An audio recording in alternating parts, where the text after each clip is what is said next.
Hello student, I hope you are fine. Already you understand about economy and economics. What is the difference between utility analysis and indifference curve analysis and consumers equilibrium. Clear? Now I am going to discuss you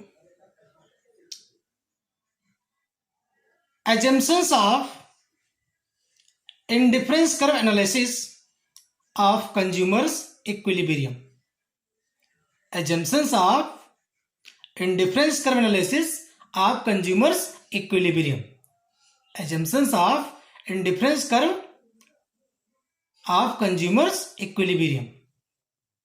That mean कि indifference curve की hypothesis, indifference curve किस condition में exist करेगा, जो indifference curve है वो किस condition में एग्जिस्ट करेगा. अगर ये सर्कल में कंडीशंस नहीं होंगी तो इंडिफरेंस कर्व की हाइपोथेसिस एग्जिस्ट ही नहीं करेगी. क्लियर? तो वो कंडीशंस क्या है, एजम्पशंस क्या है? तो पहला एजम्पशंस क्या है? Assumptions of indifference curve analysis of consumers equilibrium.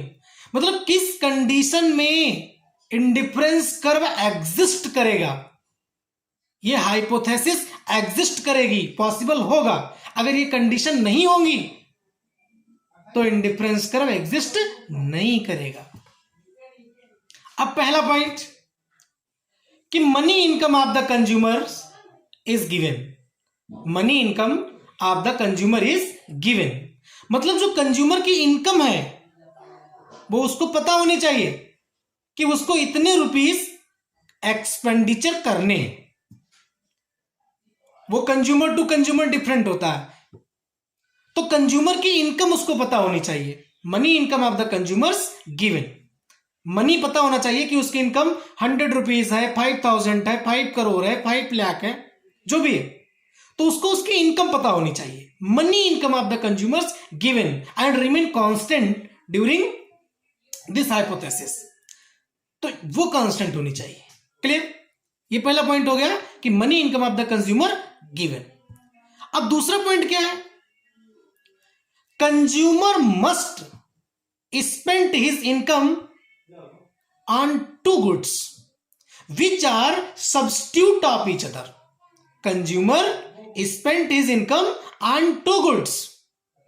Consumer spent his income on two goods which are substitute of each other.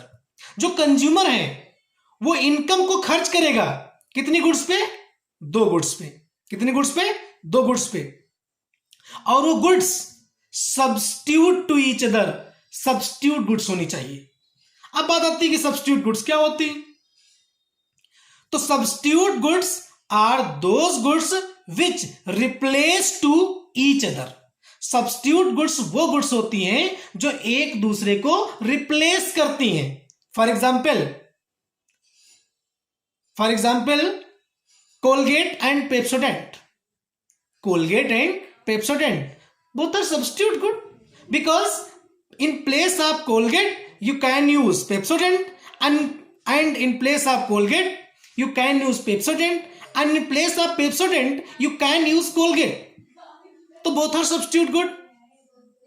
Clear? तो first point, money income of the consumer is given, remain constant. And second point, consumer must spend means खर्च करना, spend his income on two goods which are substitute to each other.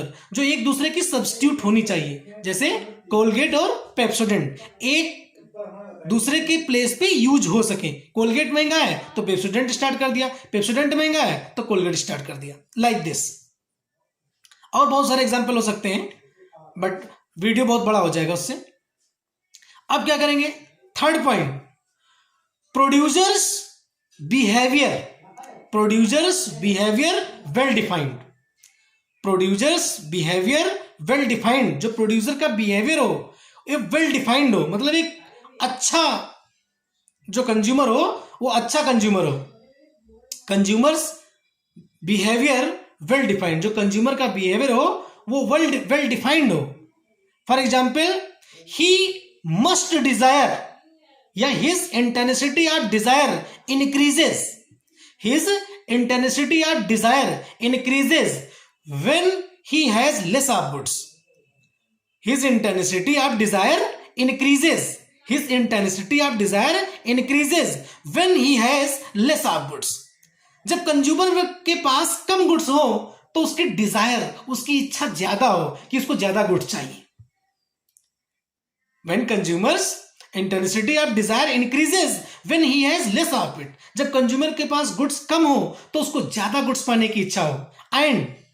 and his intensity of desire decreases when he has more of it, और उसकी intensity goods के प्रति कम हो जाए जब उसके पास गुड्स ज्यादा हो. क्लियर? तो producers behaviour should be well defined and his intensity of desire increases when he has less of goods and his intensity of desire decreases when he has less of goods. तो ये condition होनी चाहिए. Clear? Point number 4, consumers behavior like this, more goods provides, consumers behavior like this, more goods provide more satisfaction to the consumer. Consumers behavior like this, more goods provides more satisfaction to the consumer. और consumer का behaviour ऐसा होना चाहिए कि ज्यादा goods उसको ज्यादा satisfaction दे. कंज्यूमर्स बिहेवियर लाइक दिस कि more goods provide more satisfaction. Clear? This point also known as, this point monotonic preference of consumer. This point also known as monotonic preference of consumer. यानी consumer का behaviour जो है monotonic होना चाहिए. Monotonic का मतलब सीधा होता है कि more goods provide more satisfaction to the consumer. ज्यादा गुड्स कंज्यूमर को ज्यादा सेटिस्फैक्शन देती हैं. इसको ही कहते हैं मोनोटोनिक बिहेवियर. क्या कहते हैं?